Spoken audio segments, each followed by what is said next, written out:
नमस्कार, NB news देख रहे हैं आप और मैं हूं आपके साथ मुस्कान। स्वागत है आप सभी का एनबी न्यूज के स्पेशल बुलेटिन में। बात आज एक बार फिर से मॉनसून सत्र की करेंगे, क्योंकि अगले हफ्ते से शुरू हो रहे संसद के मॉनसून सत्र से पहले ही केंद्र की मोदी सरकार ने सर्वदलीय बैठक बुलाई है और ये सर्वदलीय बैठक के अलावा एनडीए की भी बैठक होगी। इन दोनों ही बैठकों में पीएम नरेंद्र मोदी भी शामिल होंगे और मॉनसून सत्र से पहले ये दोनों बैठकें, अहम जो बैठक है वो 18 जुलाई को होनी निश्चित हुई है, यानी कि आज ये दोनों ही बैठकें होगी। रविवार को सबसे पहले सर्वदलीय बैठक जो 11 बजे शुरू होगी। सत्र से पहले सर्वदलीय बैठक सुबह 11 बजे बुलाई गई है, जिसमें प्रधानमंत्री नरेंद्र मोदी पूरे समय बैठक में शामिल होंगे। इसके बाद एनडीए की बैठक होगी जो दोपहर बाद 3 बजे बुलाई गई है। पीएम मोदी इस बैठक में भी मौजूद रहेंगे और दोपहर 3 बजे एनडीए की मीटिंग भी होनी निश्चित हुई है। इसके अलावा लोकसभा अध्यक्ष ओम बिरला भी शाम 4 बजे सभी दलों के नेताओं के साथ बैठक करेंगे। वहीं शाम 6 बजे सोनिया गांधी ने पार्टी सांसदों की वर्चुअली बैठक भी बुलाई है। मॉनसून सत्र से पहले सभी पार्टियां रणनीति बनाने में जुटी हुई हैं। बैठकों का दौर चल रहा है। उम्मीद है कि संसद में कामकाज का रिकॉर्ड बनेगा और हंगामे की भींट नहीं चढ़ेगा। मॉनसून सत्र के पहले राज्यसभा के सभापति एम वेंकैया नायडू ने शनिवार को अपने आधिकारिक आवास पर विभिन्न राजनीतिक दलों के साथ भी एक बैठक की है और वहीं तीनों कृषि कानूनों का विरोध जारी है। इसके विरोध में दिल्ली बॉर्डर पर किसान लगातार प्रदर्शन भी कर रहे हैं और अब किसानों ने भी 22 जुलाई से संसद घेराव का आह्वान किया है। किसानों के मूड को देखते हुए दिल्ली पुलिस और अधिकारियों की चिंता भी बढ़ गई है। पुलिस की तरफ से किसानों को मनाने के प्रयास भी शुरू हो चुके हैं और दिल्ली पुलिस की टीम किसानों के साथ बैठक कर घेराव को टालने का प्रयास कर रही है। और इसी के साथ किसान आंदोलन को रोकने जिस तरीके से लगातार चल रहा है, अब किसानों ने एक व्हिप भी जारी किया है और इस व्हिप में विपक्ष के तमाम नेताओं को और विपक्ष को यह कहा गया है कि इस बार जो सदन की कार्रवाई होगी उसको शांतिपूर्ण बैठकर सुने और किसानों का मुद्दा जोर शोर से उठाएं, महंगाई का मुद्दा उठाएं। लेकिन विपक्ष से किसानों ने अपील की है कि इस बार सदन से वॉकआउट ना किया जाए और उनकी बातों को सदन की कार्रवाई में पूरे जोश के साथ उठाया जाए। ये किसानों ने व्हिप जारी कर विपक्ष से मांग की है। और अब जिस तरीके से आज तमाम बैठकें होने जा रही है, काफी अहम ये बैठक मॉनसून सत्र को लेकर और काफी अहम मॉनसून सत्र इस बार 5 विधानसभा चुनावों को लेकर है, क्योंकि अब जिस तरह से विपक्ष की भूमिका होगी इस विधानसभा चुनाव में आगे जो आने वाले हैं उसको लेकर उसकी रणनीति भी तैयार होगी। विपक्ष की भूमिका मॉनसून सत्र में तय करेगी कि आगे किसान या फिर आम जनता किसको वोट देगी। अगर बीजेपी की वहां पर अच्छी भूमिका रहती है तो बीजेपी, और अगर कांग्रेस या फिर दूसरे किसी विपक्ष की अच्छी भूमिका रहती है तो विधानसभा चुनावों में उसी पार्टी को काफी अच्छी पहल भी मिल सकती है, क्योंकि इस बार जनता लगातार महंगाई से त्रस्त है, मुद्रास्फीति का मुद्दा है, बॉर्डर पर सुरक्षा का मुद्दा है और सबसे बड़ा किसान आंदोलन जो इस समय चल रहा है उसका मुद्दा है। और इसी को लेकर अब जो जनता है वो बीजेपी सरकार से कहीं ना कहीं कुछ नाराज चल रही है और इसी को देखते हुए आगामी विधानसभा चुनावों में किसे कौन बाजी मारेगा वो भूमिका अब ये मॉनसून सत्र तय करेगा। और मॉनसून सत्र की जो भूमिका है वो आज होने वाली बैठकों में निश्चित होगी। आज कई अहम बैठकें होनी है, लगभग 4 ये बैठक होगी। पहली बैठक 11 बजे सर्वदलीय बैठक प्रधानमंत्री नरेंद्र मोदी ने बुलाई है, जिसमें वो खुद मौजूद रहेंगे। उसके बाद दोपहर 3 बजे एनडीए की बैठक होगी, उसमें भी प्रधानमंत्री नरेंद्र मोदी मौजूद रहेंगे। और उसके बाद तीसरी बैठक शाम 4 बजे होगी, जिसमें सर्वदलीय बैठक अध्यक्ष ओम बिरला ने बुलाई है, वो ये बैठक करेंगे। और उसके बाद शाम 6 बजे सोनिया गांधी वर्चुअली बैठक करेंगी कांग्रेस के तमाम नेताओं और मंत्रियों के साथ। यानी कि जो तमाम बैठकें हैं, आज 4 बैठक अहम हुई है और ये होनी निश्चित हुई है। कुछ ही समय में बैठकों का दौर शुरू हो जाएगा और अब इन बैठकों में किस तरीके से रणनीति आगे जो मॉनसून सत्र है उसको लेकर बनाई जाएगी, ये देखना अहम होगा, क्योंकि जिस तरीके से रणनीति बनाई जाएगी वही विधानसभा चुनावों में आगे पार्टियों के काम आएगी। आपको बता दें कि कल से विधानसभा सत्र की कार्रवाई शुरू हो जाएगी। 19 जुलाई से 13 अगस्त तक विधानसभा का, माफ कीजिएगा, मॉनसून का ये सत्र चलने वाला है। सदन की ये कार्रवाई शुरू होगी कल से और मॉनसून सत्र जो है वो अब 13 अगस्त तक चलेगा, यानी कि करीब 1 महीने के करीब ये मॉनसून सत्र चलेगा, जिसमें 22 तारीख से किसानों ने भी अपनी रणनीति बना ली है और 22 जुलाई से संसद का घेराव किसानों ने करना निश्चित किया है। आह्वान उन्होंने किया है किसानों ने 22 जुलाई से संसद का घेराव का जिसको लेकर किसानों के मूड को देखते हुए दिल्ली पुलिस भी लगातार अब सतर्क हो गई है और अधिकारियों की चिंता जिस तरीके से बढ़ गई है उसको देखते हुए दिल्ली पुलिस अब किसानों को मनाने में भी जुट गई है। दिल्ली पुलिस का कहना है कि किसी तरीके से किसानों को मनाया जाए और संसद के घेराव को किसी न किसी तरीके से रोका जाए और इसी को लेकर पूरी दिल्ली पुलिस भी अब तैयारियों में जुट गई है और अपनी रणनीति बनानी शुरू कर दी है। तो आज सभी राजनीतिक दलों की बैठक होने जा रही है और इन बैठकों में तमाम रणनीति बनाई जाएगी। कल मॉनसून सत्र की कार्रवाई शुरू हो जाएगी। अब देखना होगा कि किस तरीके से मॉनसून सत्र इस बार रहने वाला है।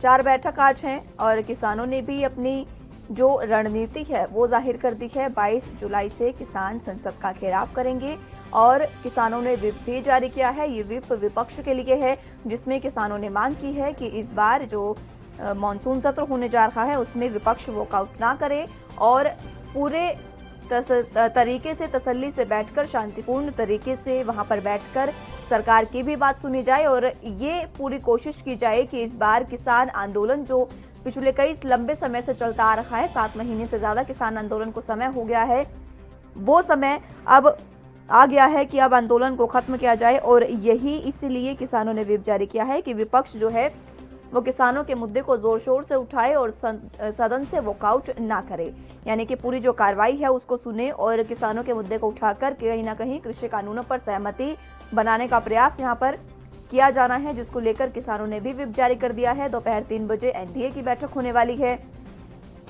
शाम 4 बजे लोकसभा अध्यक्ष ओम बिरला ने बैठक बुलाई है और आज सुबह 11 बजे सर्वदलीय बैठक होने जा रही है।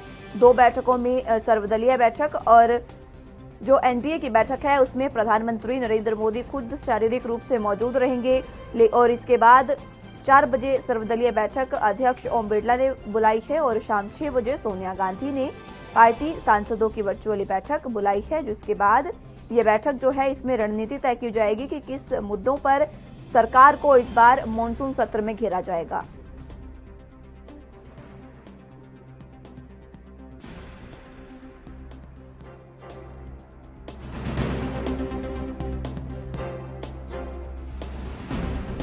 तो लगातार देश की जनता त्रस्त है महंगाई को लेकर, किसान लगातार परेशान हैं कृषि कानूनों को लेकर और ये वो मुद्दे हैं जिन पर जनता अब बीजेपी से खासी नाराज दिखाई दे रही है, सरकार से नाराज दिखाई दे रही है। कोविड मिसमैनेजमेंट की बात की जाए तो उसमें भी जनता सरकार से नाराज दिखाई दे रही है। अब एक बार फिर से देश में वैक्सीनेशन की कमी हो गई है और हमारे पास अब भी वैक्सीन पर्याप्त मात्रा में नहीं है, जिसको लेकर लगातार जनता जो है वो बीजेपी से नाराज दिखाई दे रही है और इसी का खामियाजा कहीं ना कहीं आगे विधानसभा चुनावों में भुगतना पड़ सकता है और ये खामियाजा ना भुगतना पड़े इसलिए जनता को संतुष्ट करने के लिए 30 बिल इस बार संसद में जो पेश किए जाएंगे, विधानसभा अध्यक्ष लोकसभा अध्यक्ष के सामने ये बिल पेश किए जाएंगे और उनसे इन पर सहमति मांगी जाएगी, अनुमति मांगी जाएगी। अब देखना होगा कि इन 3 में से कौन से बिल जो हैं वो लोकसभा से पास होते हैं, जिसके बाद कानून बनने पर विचार किया जाएगा। तो कहीं ना कहीं कांग्रेस और बीजेपी दोनों ही आज मंथन करने जा रही हैं। कल लोकसभा का जो मॉनसून सत्र है उसकी कार्रवाई शुरू होगी, जिसमें बड़े नेता शामिल होंगे और इसी को लेकर आज सभी दोनों पार्टियों की जो अहम बैठकें हैं वो होने जा रही हैं।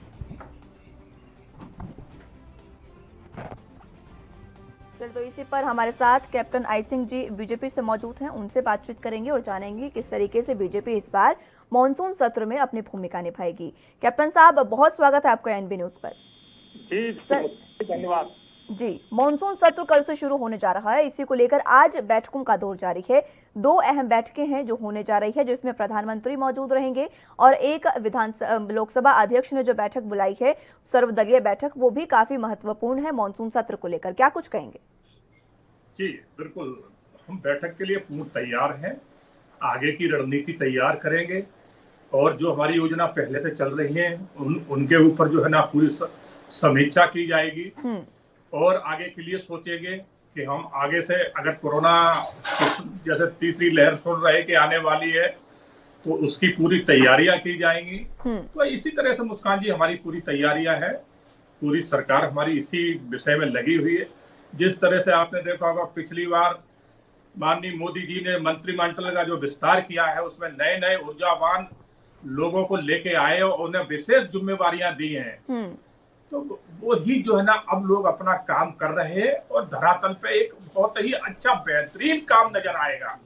काम तो हमारे पहले भी मंत्री बहुत बेहतरीन कर रहे थे, मगर अब इनकी कुछ नई सोच जो लेके आए ये और भी अच्छा इससे करके दिखाएंगे।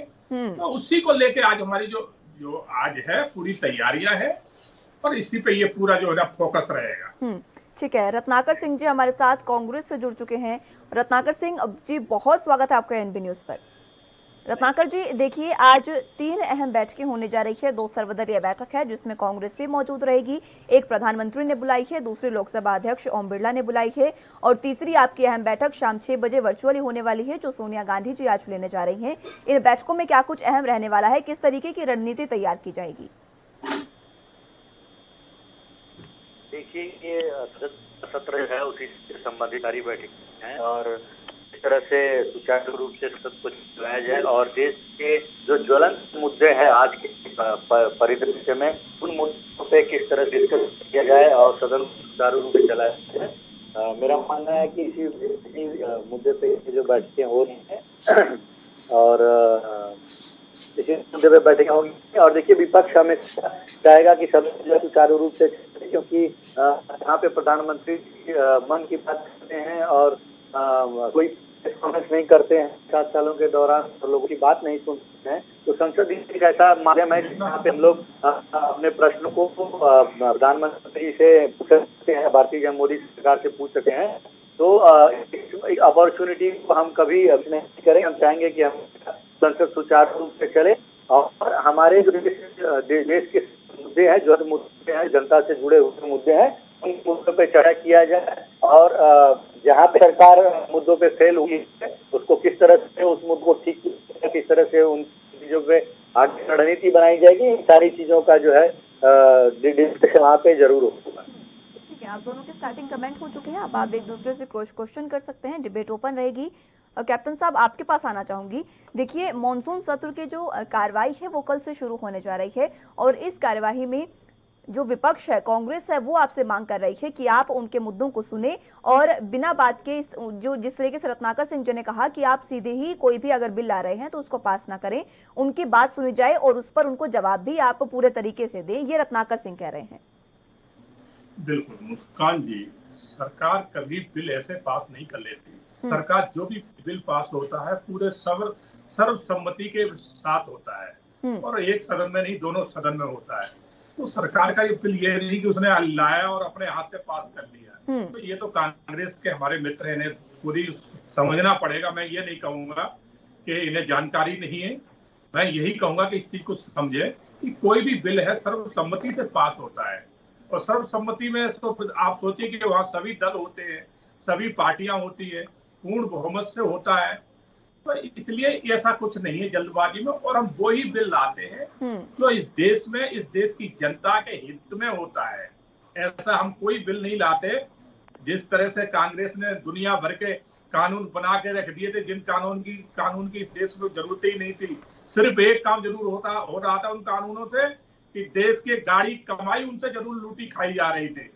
जिस तरह से इन्होंने लुटियन जोन में 1600, एक दो नहीं 1600 सरकारी बंगले ऐसे लोगों को दे रखे थे जो सिर्फ कोई मतलब के नहीं थे, सिर्फ कांग्रेस की जय जयकार करते थे और वो बंगले लेकिन कैप्टन साहब आप कह रहे हैं कि सभी जो मुद्दे होते हैं, जो भी बिल लाए जाते हैं वो जनता के लिए होते हैं, उनके हित में होते हैं। लेकिन किसान जो कृषि कानून है वो लगातार पिछले लंबे समय से किसान आंदोलन कर रहे हैं और इस बार भी किसानों ने अपना आह्वान किया है कि वो 22 जुलाई को अब एक बार फिर से संसद का घेराव करेंगे और जो मानसून सत्र होने जा रहा है उसको लेकर उन्होंने ये ऐलान किया है कि वो 22 जुलाई से घेराव करेंगे संसद का। जी, आपने देखा होगा बार बार हमारे माननीय कृषि मंत्री नरेंद्र सिंह तोमर ने किसानों के साथ बैठने के लिए कभी मना नहीं किया है। उन्होंने बार बार बात चर्चा की और 11 बार की चर्चा तो उनके साथ वैसे हो ही चुकी है। मगर जब धीरे धीरे पता चल गया कि किसान के नाम पे काम कुछ और हो रहा है। तो सरकार फिर तो है ना, सरकार ने देखी जब यहाँ किसान है ही नहीं और ये सत्यता भी है।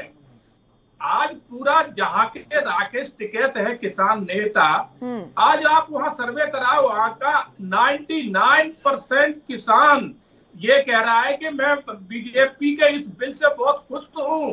बोले राकेश टिकैत तो बोले हमारे नाम पे वहां बैठ के दलाली कर रहे हैं। तो आप, ये मैं नहीं कह रहा हूँ, ये वहां का किसान कह रहा है और आम जनता कह रही है। ठीक है, रत्नाकर सिंह जी से इस पर जवाब लेंगे, मैं लौटूंगी कैप्टन साहब। रत्नाकर सिंह जी, कैप्टन साहब कह रहे हैं कि अगर आप वहां का सर्वे जाकर करते हैं तो 90% जो किसान है वो इस बिल से खुश हैं। और अब किसानों ने आपके लिए भी एक व्हिप जारी किया है इसी के साथ। उन्होंने कहा है कि इस बार विपक्ष जो है वो जोर शोर से किसानों के मुद्दे को सदन में उठाए और इस बार वॉकआउट ना किया जाए।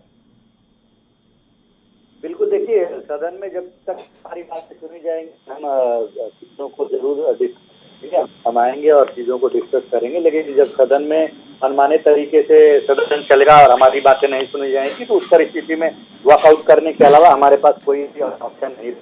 सही बात ये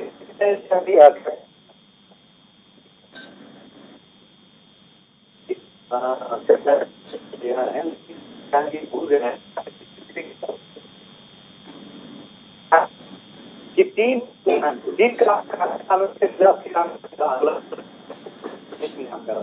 चाहिए है, लेकिन ये रत्नाकर जी, मैं रोकना चाहूंगी आपको, लौटूंगी आपके पास, आपकी बात भी पूरी सुनी जाएगी, लेकिन उससे पहले वक्त एक छोटे से ब्रेक का है, फौरन हाजिर होंगे।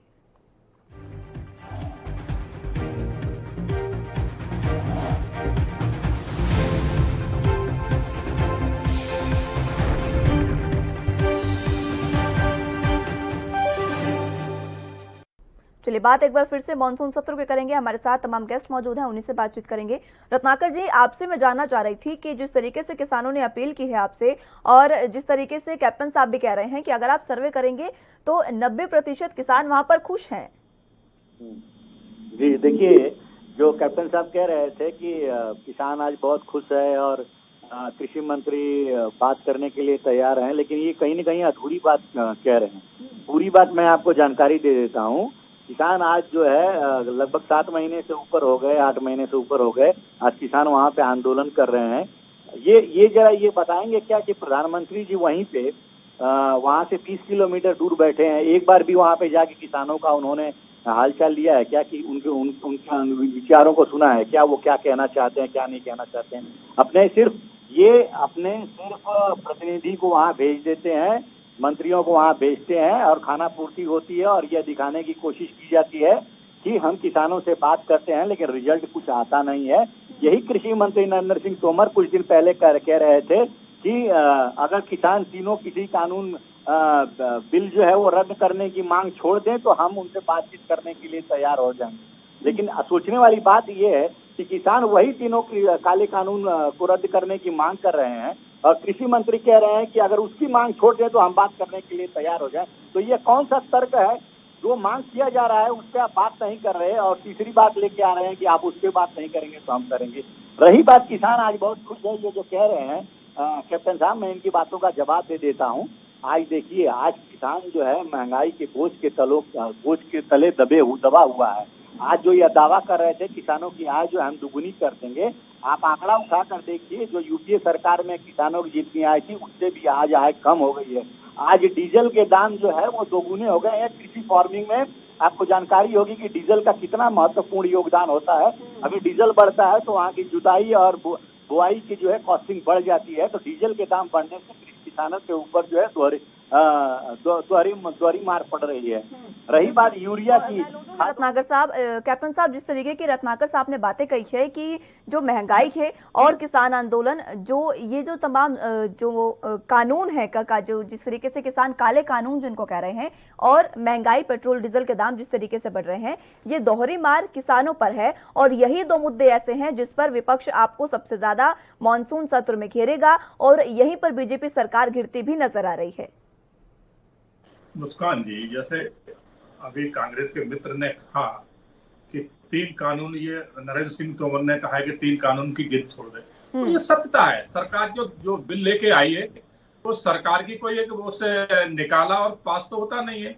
पहले लोकसभा में उसको पास कराना पड़ता है, फिर राज्यसभा में पास होता है। तो जो दोनों सदनों में सर्वसम्मति से जो बिल पास हुआ है उसको सिर्फ 4 जो वहां किसान का मुखौटा लगा के बैठे उनके कहने से उसको वापस कर दिया जाएगा। कैप्टन साहब, क्या आपको वहां 4 किसान दिख रहे हैं?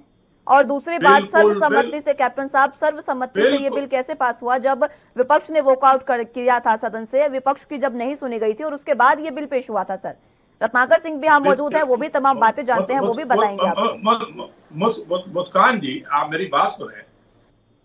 इनका वॉकआउट करने का मतलब क्या था? इन्हें वहां रहना चाहिए, इन्हें चर्चा करना चाहिए। वॉकआउट का मतलब ये होता है कि आप कुछ भी करिए।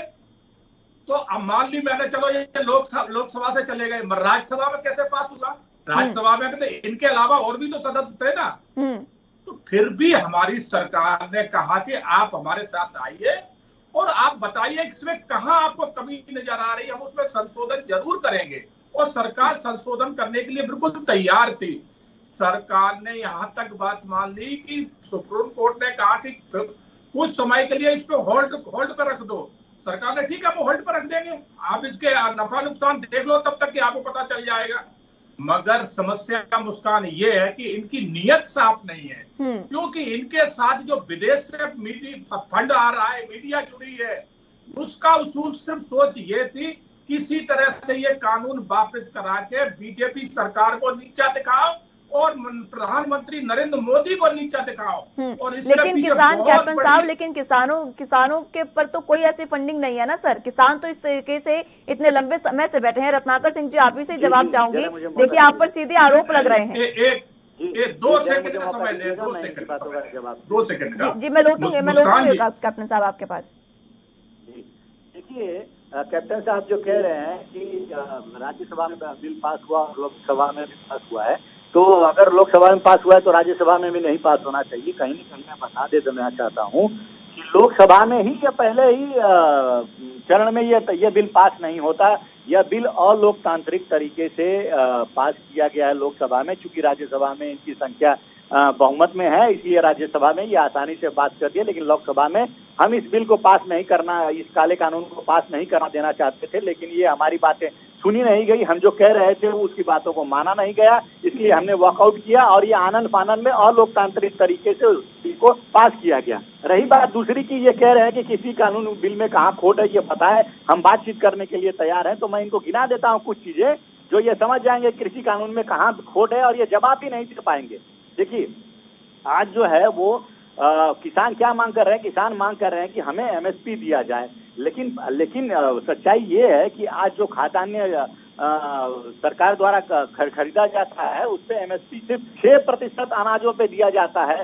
बाकी 94% अनाजों पे एमएसपी नहीं दिया गया। ये आंकड़ा उठा के चाहिए तो कैप्टन साहब देख सकते हैं। दूसरी चीज इन्होंने उसमें लाया है कि टैक्स जो है, अगर मंडियों में किसान बेचता है तो उस पर टैक्स लगाया जाएगा, अगर मंडियों से बाहर किसान बेचता है तो उस पर टैक्स नहीं लगाया जाएगा। तो कहीं ना कहीं आप अंबानी और अडानी जैसे लोगों को प्रमोट कर रहे हैं, उनको फैसिलिटेट कर रहे हैं कि वो किसान लोग मजबूरी में बाहर आए और बेचे, जिसकी अंबानी और अडानी जैसे लोग अपना भंडारण कर सकते हैं। इसमें और चीज है, भंडारण की भी छूट दी गई है। वो किसके लिए दी गई? इनके लिए दी गई। भंडारण की छूट है, वहां पे आएंगे, ये भंडारण करेंगे और भंडारण से जानते हैं क्या होता है? भंडारण से यही होता है कि जब आवश्यकता होती है उस खाद्यान्न की तो ये लोग दबा के बैठते हैं अनाज को, और जब दाम बढ़ जाते हैं तब फिर ये बेचना शुरू करते हैं। तो इस तरह की कालाबाजारी को प्रमोट करने का काम मोदी सरकार द्वारा किया जा रहा है। ये तीनों कृषि कानून जो है ये पूरी तरह से किसानों के हित में नहीं है। इसका पुरजोर विरोध करेंगे और संसद में जाकर चर्चा करेंगे। अगर पूरी तरह से अगर चर्चा करने के लिए सरकार तैयार रहेगी तो चर्चा करेंगे, लेकिन हमें पूरा विश्वास है कि यह सरकार चर्चा नहीं करेगी। एन प्रकार ये जो बिल लेके आएगी उसको पास कराने का कोशिश करेगी। ये हमारी देखिए, चर्चा तो मॉनसून सत्र में होगी और जिस तरीके से किसानों ने अपील की है कि वॉकआउट ना किया जाए, आप भी अपनी आवाज वहां पर बुलंद करिएगा। और जिस तरीके से लगातार मॉनसून सत्र में इस तरीके की चीजें होती है, विपक्ष वॉकआउट करता है, इस बार शांतिपूर्ण तरीके से अगर बातचीत होगी तो हो सकता है कि जो पिछले 7 महीने से ज्यादा समय से किसान आंदोलन चल रहा है उस पर कहीं ना कहीं सहमति बने और जो भी किसान है वो अपने घर लौटें। कैप्टन साहब, आपके पास आना चाहूंगी, समय की कमी है, आपसे जानना चाहूंगी। देखिए, कई ऐसे मुद्दे हैं जिन पर आप घिरते नजर आ रहे हैं। एक सबसे बड़ा मुद्दा यह भी है कि आपने 4 साल पहले कहा था पेट्रोल डीजल को जीएसटी में लाने के लिए। विपक्ष पूछ रहा है बार बार कि आपने वो काम अभी तक नहीं किया है और इसी वजह से महंगाई लगातार बढ़ती जा रही है। नहीं मुस्कान जी, पेट्रोल डीजल सरकार के उसमें नहीं आता है। पेट्रोल कंपनियां अपने आप इसका मूल्य निर्धारित करती है। लेकिन जीएसटी के पेट्रोल डीजल को जीएसटी के अंडर लाने की बात मोदी सरकार द्वारा ही की गई थी कैप्टन साहब। नहीं, बात ये नहीं कहा है कि हम इसको लेके ही आ जाएंगे। इस पे विचार करेंगे पेट्रोल कंपनियों से मिलके। तो पेट्रोल कंपनियां जब इसके ऊपर रजामंद होंगी तभी तो काम होगा ना। तो हम बिल्कुल उसके लिए ऐसा नहीं कि नहीं करना चाहते, होना चाहिए, अच्छी बात है। मैं अपने मित्र को बताना चाहूंगा, इन्होंने कहा जीएसटी पे जो सरकार ने यहाँ तक कह दिया है कि जीएसटी पे हम लिख के देने को तैयार है कि एमएसपी बिल्कुल बरकरार रहेगी। और इन्होंने कहा कि खरीदी 6% हो रही। इनको यही जानकारी नहीं, 20 खाद्यान्नों पे जो है ना एमएसपी लागू है, 20 खाद्यान्न अनाजों पे, बच कौन सा गया।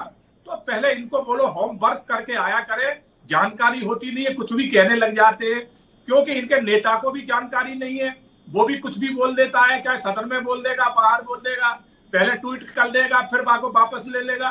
तो कांग्रेसियों की समस्या ये है कि इनके पास ना कोई मुद्दे हैं, ना कुछ बोलने को है, ना कोई जानकारी है। ये कुछ भी उल्ट पुल्ट बोलते रहते हैं जो देश हित के लिए करते ही अच्छा नहीं। प्रश्नों का जवाब दीजिए। आप प्रश्न जो पूछा जा रहा है उस प्रश्न को जवाब दे नहीं रहे। आप कह रहे हैं जानकारी समय की कमी है रत्नाकर सिंह जी और कैप्टन साहब। मैं आप दोनों से ही माफी चाहूंगी आपको रोकने के लिए। बहरहाल बहुत शुक्रिया आप दोनों का। लेकिन कैप्टन साहब आपसे भी यही अपील है, देखिए 4 साल से लगातार सरकार विचार ही कर रही है इसको लेकर और अब इस पर इतना ज्यादा विचार नहीं हो सकता जीएसटी को के अंदर पेट्रोल डीजल को लाने के लिए, क्योंकि अब जनता लगातार त्रस्त होती जा रही है और जो सीधे तौर पर महंगाई बढ़ती जा रही है उसका सीधा असर जनता और किसानों पर पड़ता है। अब देखने वाली बात होगी कि ये मॉनसून सत्र किस तरीके का रहता है, कितना हंगामेदार या शांतिपूर्ण रहता है और किस तरीके से किसानों के मुद्दे पर विपक्ष किसानों का मुद्दा उठाता है। फिलहाल के लिए मेरे साथ बस इतना ही। आप जुड़े रहिए एनबी न्यूज के साथ। नमस्कार।